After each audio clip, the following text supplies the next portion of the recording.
Good evening, everyone, and welcome to the Real Science Exchange, the pubcast where leading scientists and industry professionals meet over a few drinks to discuss the latest ideas and trends in animal nutrition. Hi, I'm Scott Sorrell, one of your hosts here tonight at the Real Science Exchange.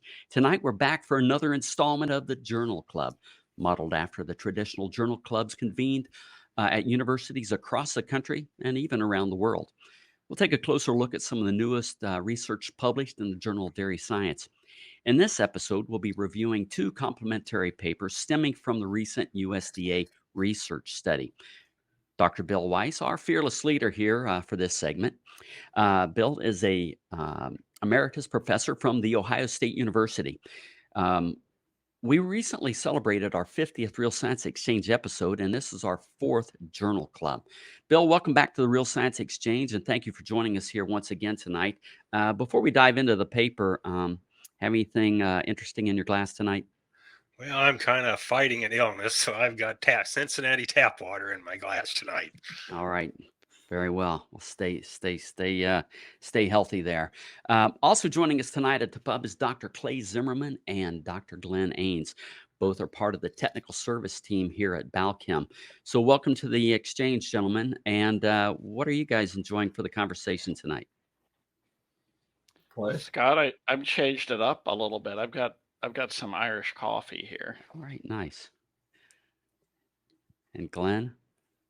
I'm drinking a High Five, which is a local IPA, comes out of Fort Myers, Florida over there.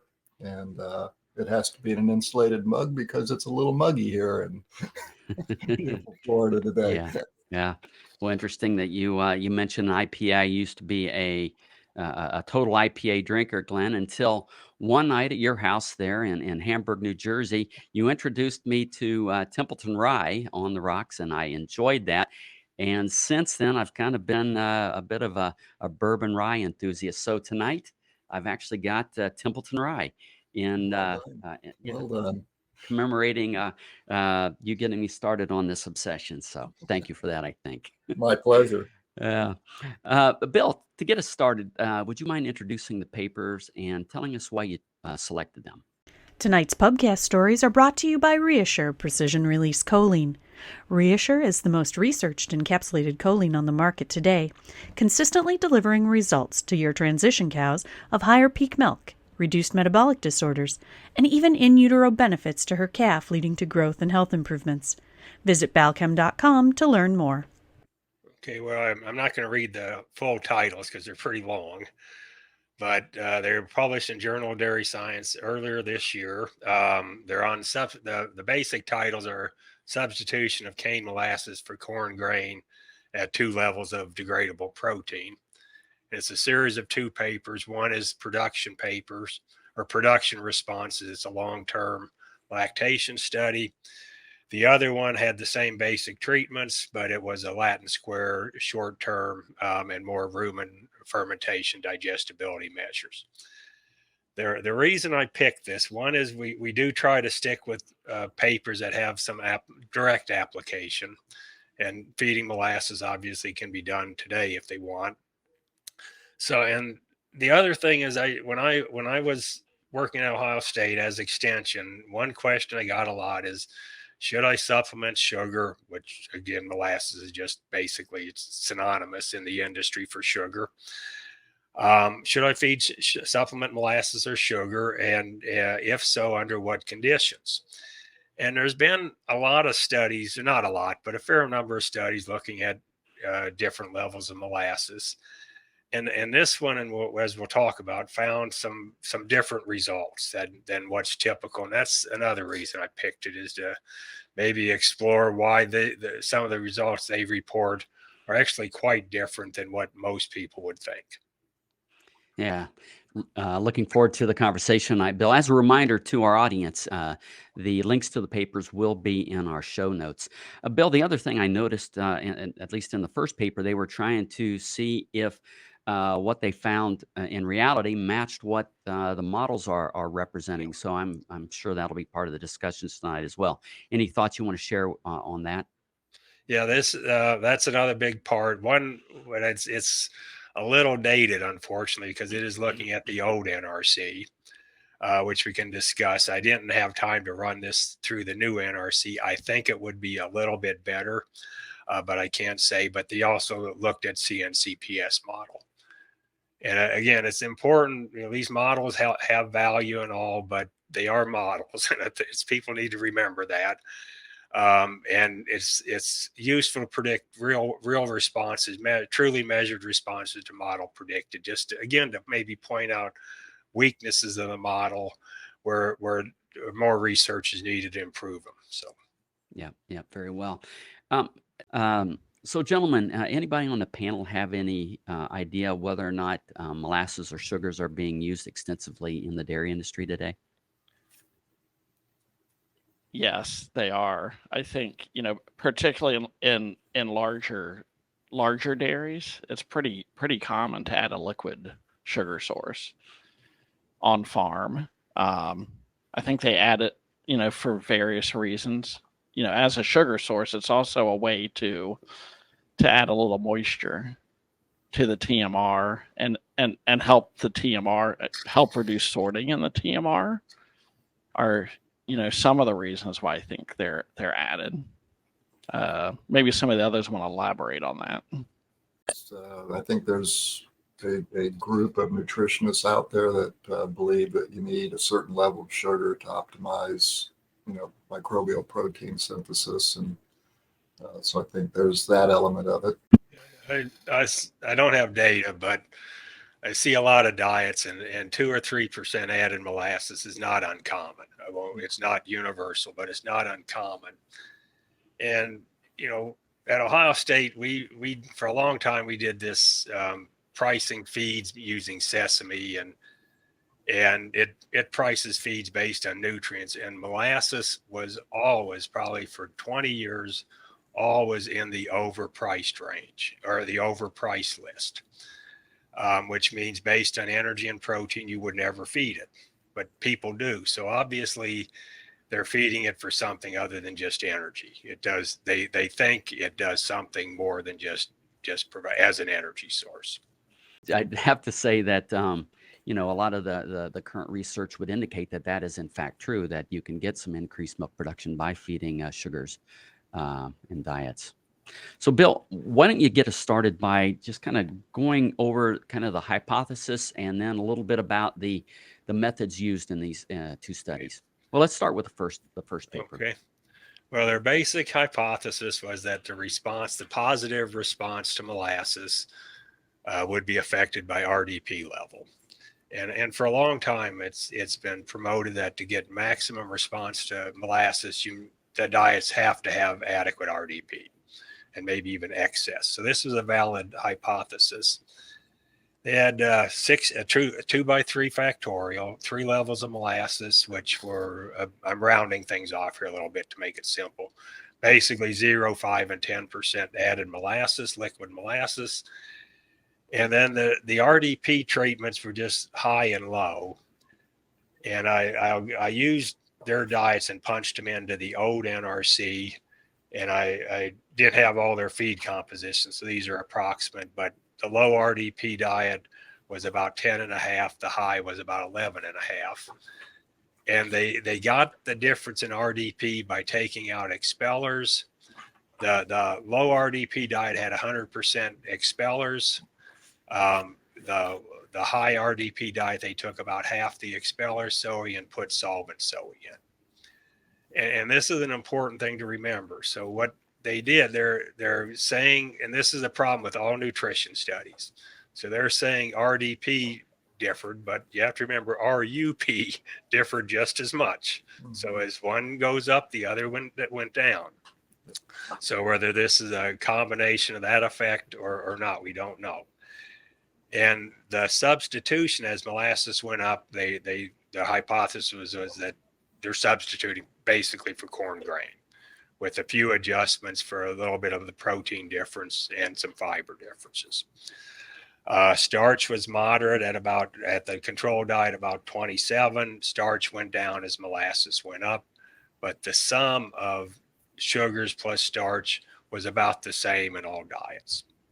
crude proteins the same in all diets.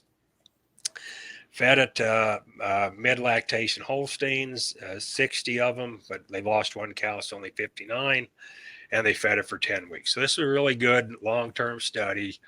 10 cows per treatment, which again is adequate power. So the design was quite good.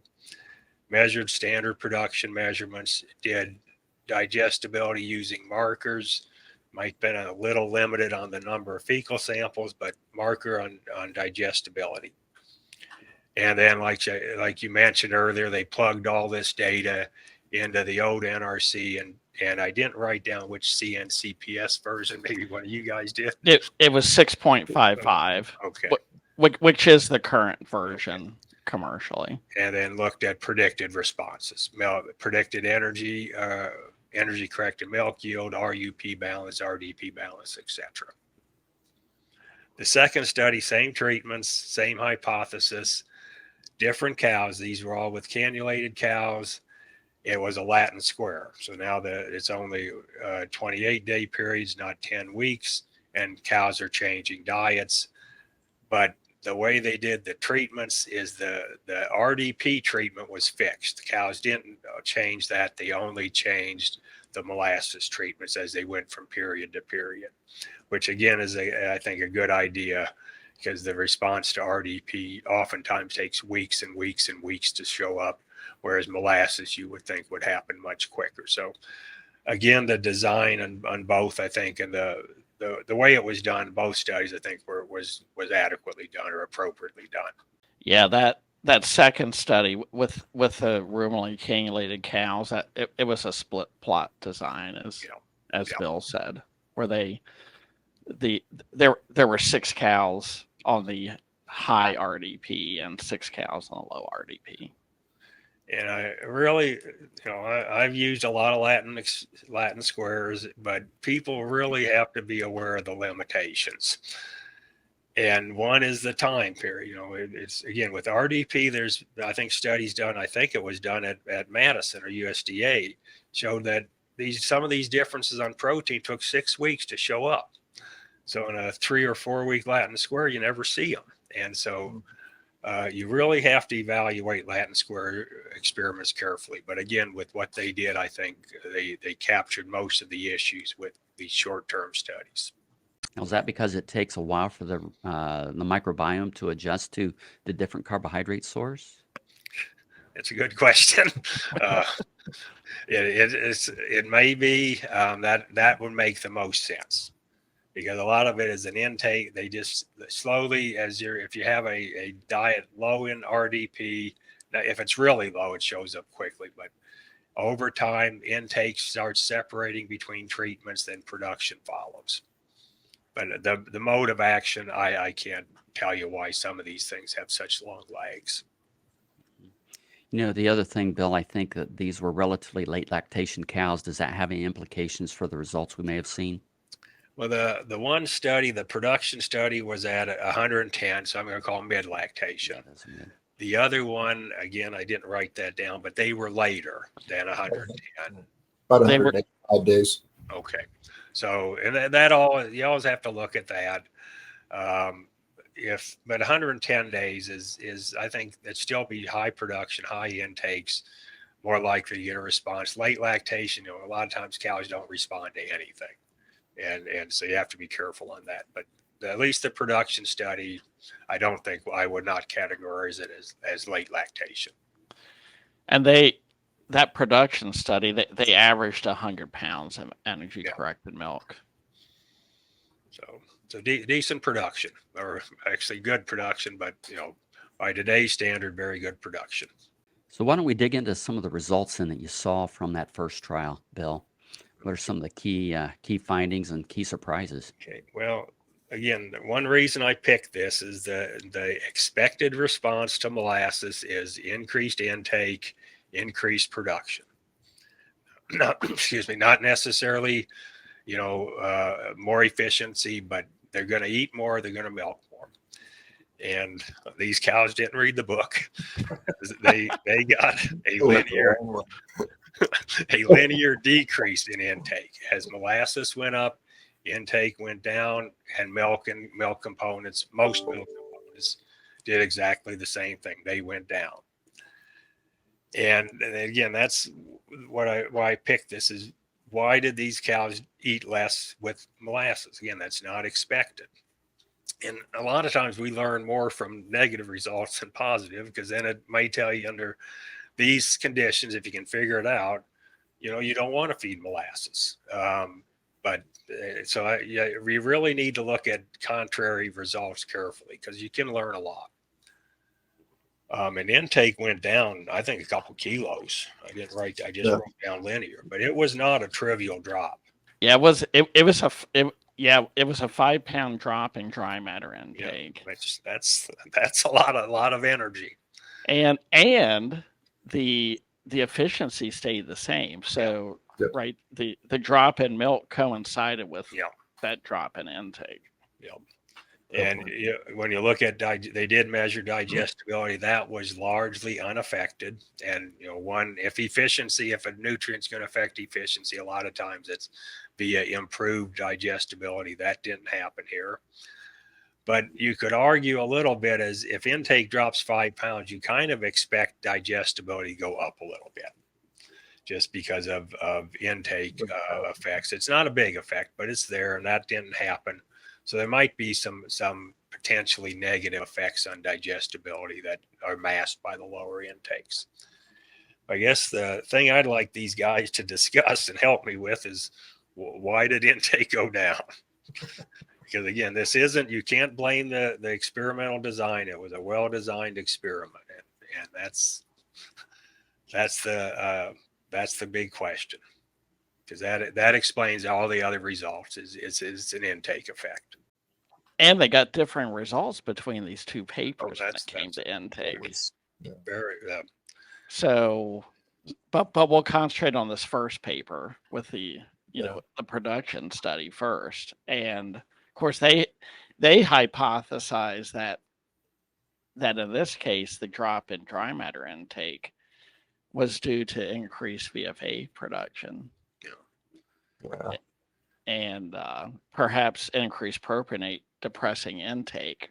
Now, these weren't really early lactation cows, where I don't know, I would think you might expect that more, and even earlier lactation. But I don't know. It's a good question. It was a dramatic drop in dry matter intake. They did have the control cows had, with the zero molasses, had very good dry matter intakes. Yep. Like, I think they were up around 60, 28. 29.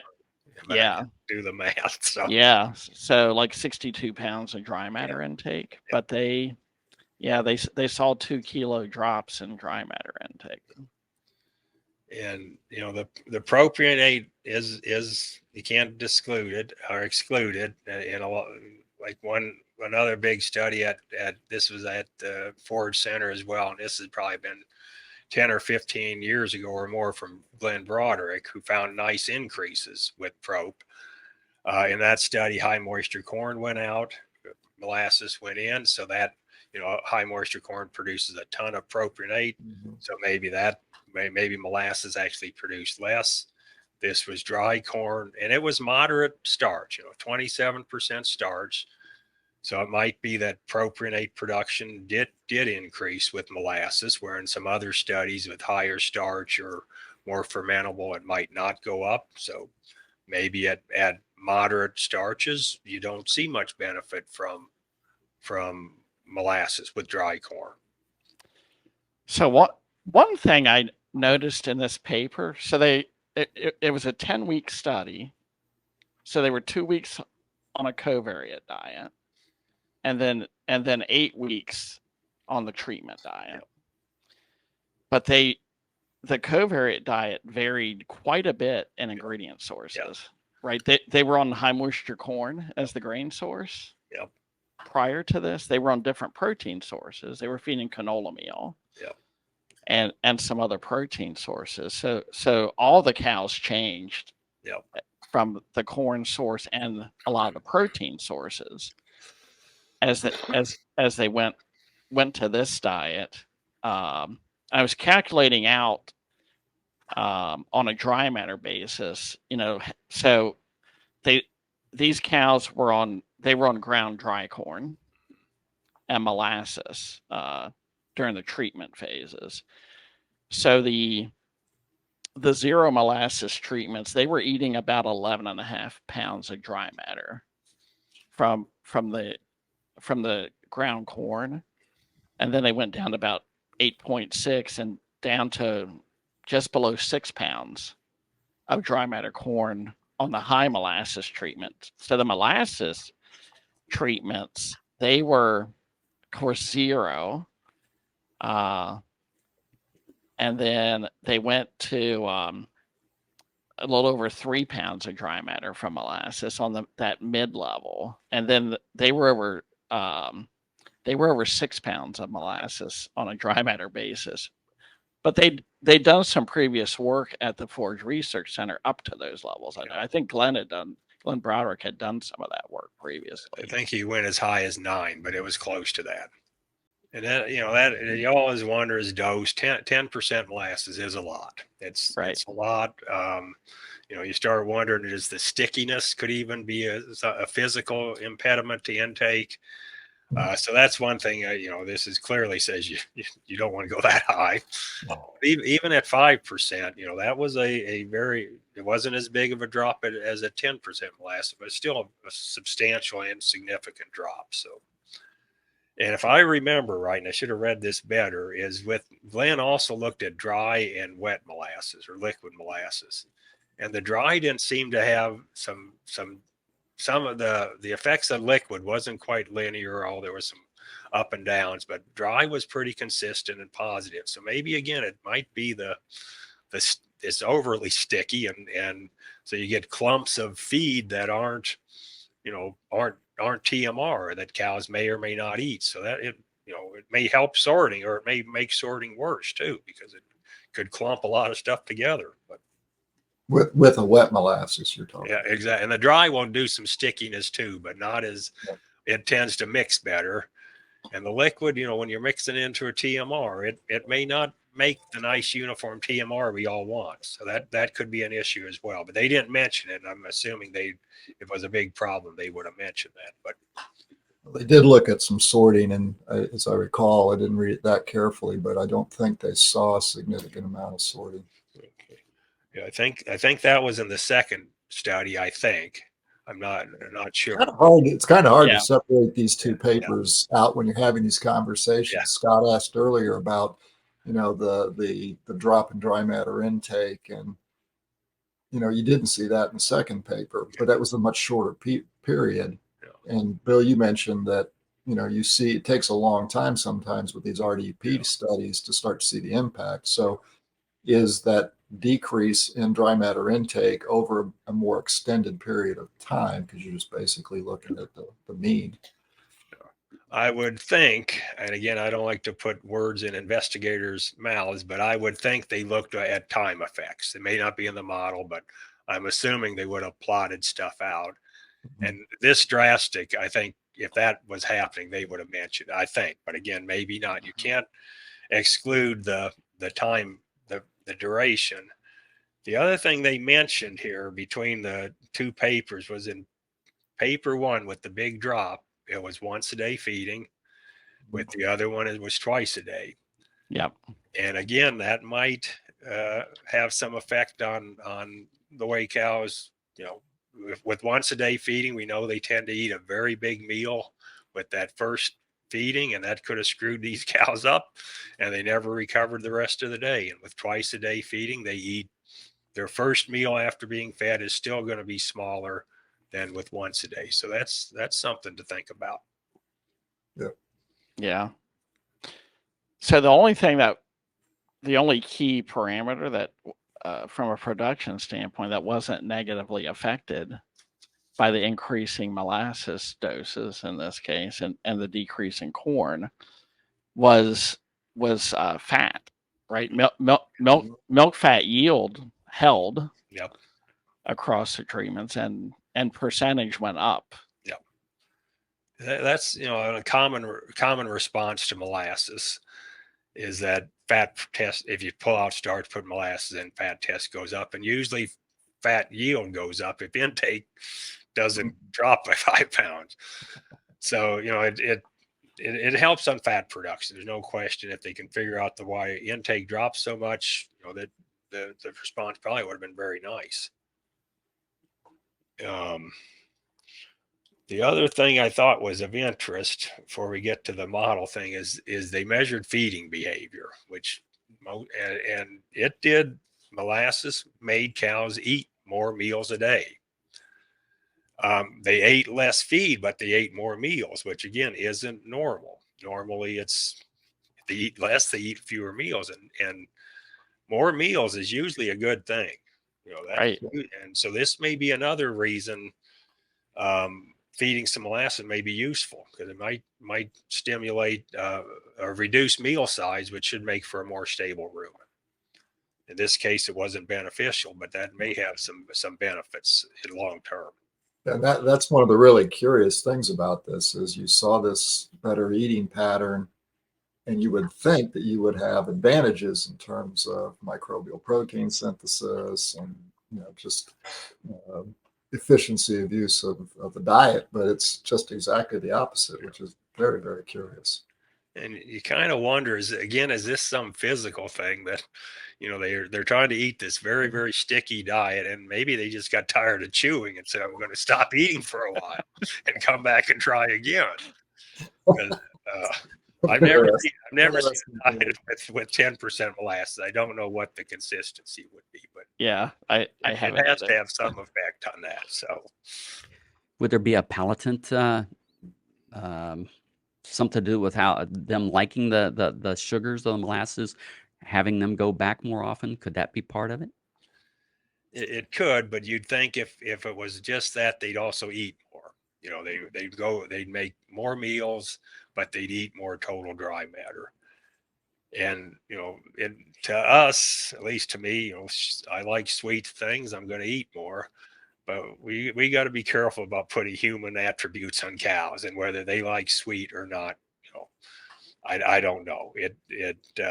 I'd say based on a lot of the other intake, other stuff is definitely not anti-palatable, but whether that's the reason we're getting these effects or not, I just don't know. Unfortunately, Dr. Mary Beth Hall was unable to join us tonight. I'm curious, Bill, if you've had any conversations with her, and what's some of her thinking related to these questions? We've talked a bit on this, and the prop theory is the biggie, that all this big chunk of molasses increased propionate production, went to the liver, and via the hot theory of Mike Allen's, that reduces feed intake.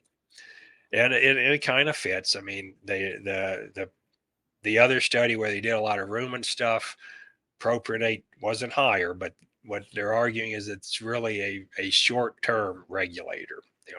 Propionate goes up, the cow stops eating, and that could explain the more meals. Presumably, they didn't measure it. The meal size has to be down. If they eat more or eat less but more meals, then the amount eaten per meal has to be less. That fits the propionate theory. So it may be this short-term thing, or the effect of propionate on short-term intake regulation. And that's the thing that I think that they're really putting their hat on, is that. And I don't know. I didn't ask if they're going to continue work in this area. I should have, but I was actually surprised when they cited that about 42% of VFAs coming out of molasses was butyrate, and about 42% was propionate, which I would not have expected that. So, yeah, especially, a lot of people use molasses because it tends to, where the belief is it's going to produce less acidosis than starch. So high starch, you pull some starch out, put molasses, get the energy, but you get the reduced risk of acidosis. But if it produces this much propionate, which is a lot more than I thought as well, that may not be the thing we want to do either, is that it may not really help reduce acidosis with very high starch diets. Again, these were what I'd consider moderate, but that surprised me as well. and the high lactic, was it with RDP or without? One of them. With the RDP. With Yeah. RDP. Yeah, it produced a fair amount of lactate, Mhm. lactic acid, and the interaction is also between with the low RDP. It didn't do anything on lactic. Yeah, we're jumping ahead to paper Yeah, two, but yeah, that was an interesting observation as well. And I guess one thing we haven't really looked at is there was essentially no effect of RDP, no main effect of RDP on anything. Essentially, there was a few little, I'm going to call them flukes, but we would expect, if these diets are really deficient in RDP, we expect increased intake, increased digestibility. That's well established, and so that suggests that these diets may not have been different enough in RDP, or the low, what they're calling low RDP, may not have been low enough, even though the models say that they may not have been low enough. The other thing I thought was interesting related to that, there were absolutely no differences in MUNs. Yeah. Across these treatments. Yep. People need to remember MUN comes from RDP and from catabolized amino acids in it. Crude protein's the same and milk protein's the same. You can almost bet MUNs are going to be the same, almost all. So it's not just RDP that makes MUN. So yeah, Bill, are sugars absorbed across the rumen wall? I don't think so, but I would not think so. Based on what we know on absorption, I don't think they have, because they'd have to have glucose receptors, and I don't know, but I'm going to say I doubt it. Okay. And I'd almost, with as rapid as these things ferment, I don't know if there'd be much of a chance for it to even get absorbed before it's turned into prop and butyrate. So. Right.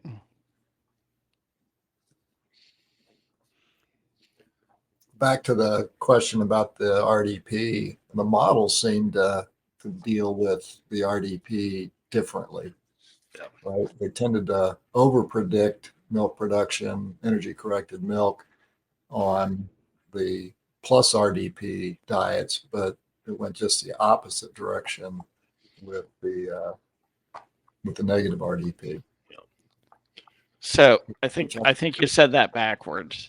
The high RDP diet, the models underestimated energy corrected milk. My apologies. Yeah. And the low RDP, actually the 2001 NRC was pretty close on that one. Knocked it pretty close, yeah. Yeah, and CNCPS was overestimating. But that may be, I think that with the changes coming in version 7 of CNCPS, my guess is that will do a better job of predicting on those lower RDP diets. What about the higher RDP diets? I think it'll get closer to predictions both ways. Yes, one thing I'm not that familiar with CNCPS, so I want to be very clear on that. So you guys can talk more on that. But on NRC, a lot of people get confused and think any allowable milk equals predicted milk. It does not. It has nothing to do with predicted milk. It simply says if the cow eats this much energy, you take out maintenance, there's enough energy left to produce this amount of milk. You can get energy allowable milk from a dry cow. But so you really, the comparison they make on milk is they have body weight change. That's milk potential. And they really need to convert that to milk and say, this is the energy allowable milk. And if you do that, NRC did pretty well on the low RDP. All this extra energy that NRC says could go to milk went to body weight instead. So just be careful on when you evaluate papers. if they're looking at allowable milk and actual milk, because they are not synonymous. NRC did not partition energy. And so it just says this much energy, if it all went to milk with 0 body weight change, this is how much milk they produce. So I do think they are overstating the excess. The over prediction is really not as over predicting as they think. It's actually pretty close, at least with the NRC model. The under predicting is another question. These cows should not be losing body condition. They didn't. So then that's a true error, but the over prediction was probably not. So Bill, I know you addressed this a little bit earlier, but I've got to ask the question again. How do you think the 2021 NASM would predict relative to 01? It won't predict the lower intake. I guarantee that will not happen. Because it would predict with the intake equation, it's going to predict essentially equal intake, because the things that affect in the predicted intake didn't change among diets. So I wouldn't predict that. It would on it would, my guess it would with molasses added in, taking out cornstarch, energy will go up, and megacalories per kilo will go up a little bit. At 10%, it may go up, substantial, but not a substantial, but a measurable amount, which would mean you'd get more milk. If intake was the same, you would get more milk. If you adjust for the intake, I think it would do pretty well. This RDP difference, though, my guess, and again, I'm going to actually do this sometime when I have some time, is that it would predict a difference in the RDP differences. I think would be better estimated than the old one. But I do think on the energy side, if you just if intake went down, milk production would not go down as much as the model predicted. Energy allowable milk would not go down as much because they're going to get more energy per kilo. So what implications, if any, does this data have for the models? Be careful about. I don't think they're doing well on molasses addition, on predicting responses to molasses. On the protein thing, again, I'm not going to comment on CNCPS. I'll let these other guys do it. It's not predict. I think the old one clearly always overvalued, always overstated protein requirements, or I shouldn't say always, but generally protein requirements were too high on the old one. The new ones are going to be lower, so hopefully it will fit better. But be careful with high molasses diets. I don't know how well these models will predict responses. The other thing with I'm going to give a plug to our September real science lecture series here, because that will be Mike Van Amberg talking about version 7 of CNCPS. But my understanding is that will have the ability to better model the diurnal variations in ruminal ammonia levels, which should help better predict what would be happening here. Yep. Should we try to duplicate this data before we really start thinking about making changes to the models? No model's ever going to be perfect. You always be careful of any study, but so there's something I'd really think this data and this should be really evaluated carefully with these models to see, or take like Broderick's data, see how the models predicted it, where it did what we think, and then see where this one differs, where it didn't do what we think, and go from there. But again, there's a reason these cows did what they did. I don't know what it is, but there's a reason. And maybe these models might have using molasses studies where cows were or better. And this study, find out what really is being predicted differently, and maybe that will help answer the question. But yeah, you always have to be careful with results from one study, always. Yeah. So you say you don't know why the cows did what they did. If you were designing another study to try to better understand that, what would you do, Bill? Okay, one, again, if it's just the concentration, I don't think 10% molasses is practical either. So I would cut it at a lower level, max it out at 6% or something, 3 and 6, something like that, to just eliminate maybe too much. On the protein end, I would probably, if I worried about RDP, I would probably have 2 different crude protein levels. In other words, fix RUP at some number and feed 10%, 9% RDP and 11 or 12% RDP to really isolate the effect of RDP. Not again because they might have fixed the RDP, but then induced an RUP deficiency. You just don't know. I would look at that, and that would be to me the biggest on the treatments. That's probably the biggest changes I'd make. I guess I'd ask these guys one other thing. When I looked at some of the other papers, this paper had the lowest NDF of the papers I looked up. This was about 26. The rest were about 30. Do you think that might been an issue? Yeah, I was wondering that too. It's brown midrib corn silage. First of all, it's all BMR corn silage.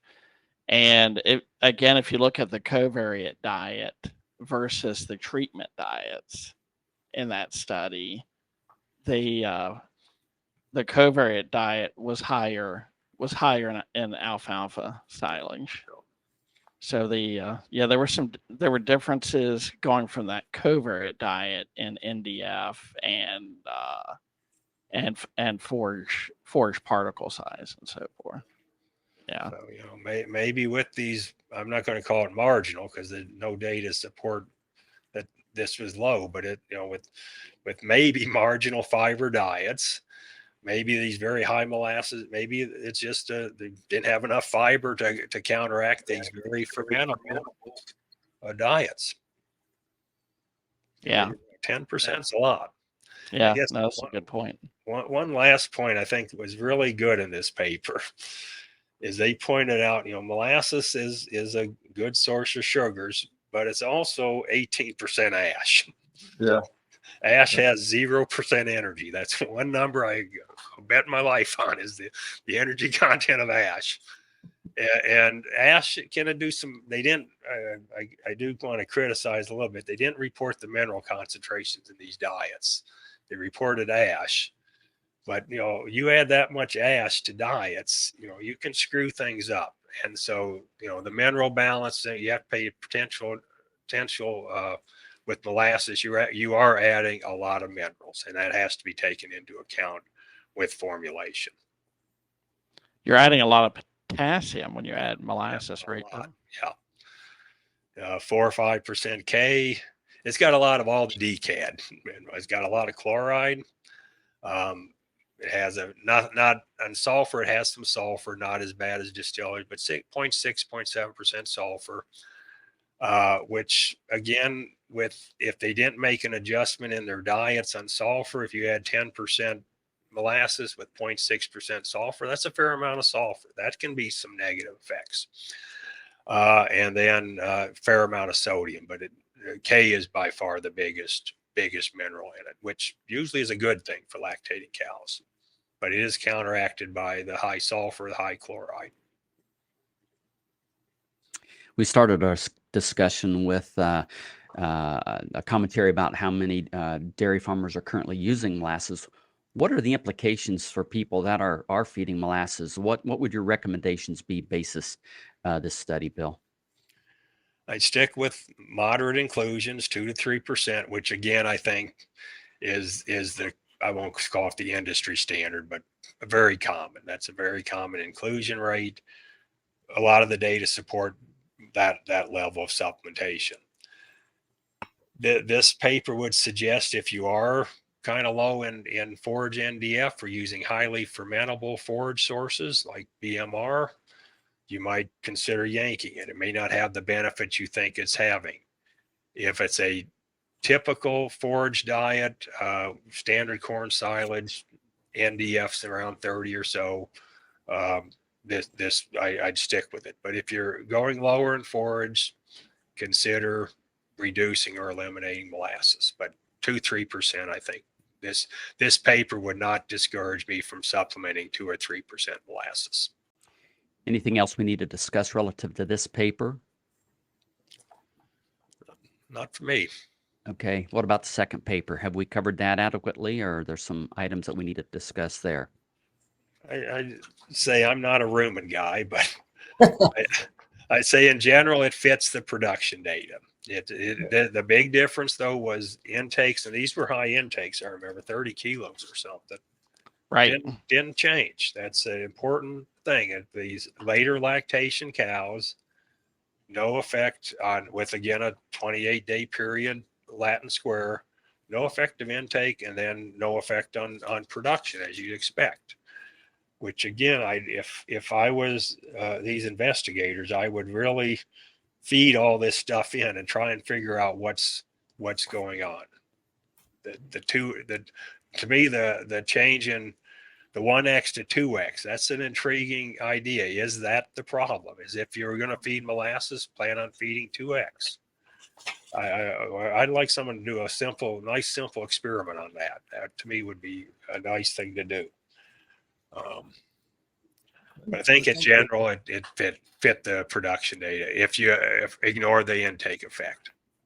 Yeah, the inconsistency that I saw was that they saw no change in propionate between treatments.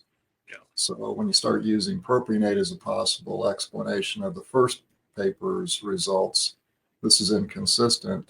I interpreted it that way, at least. So not sure what exactly to say about that. Yeah.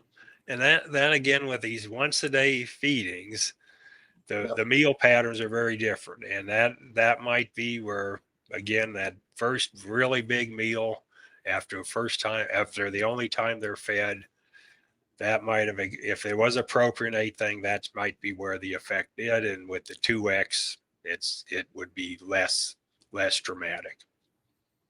So now in the second paper, definitely different outcomes as far as intake and production. They did start to see a little interaction between RDP level and molasses level. With respect to, I gotta look here.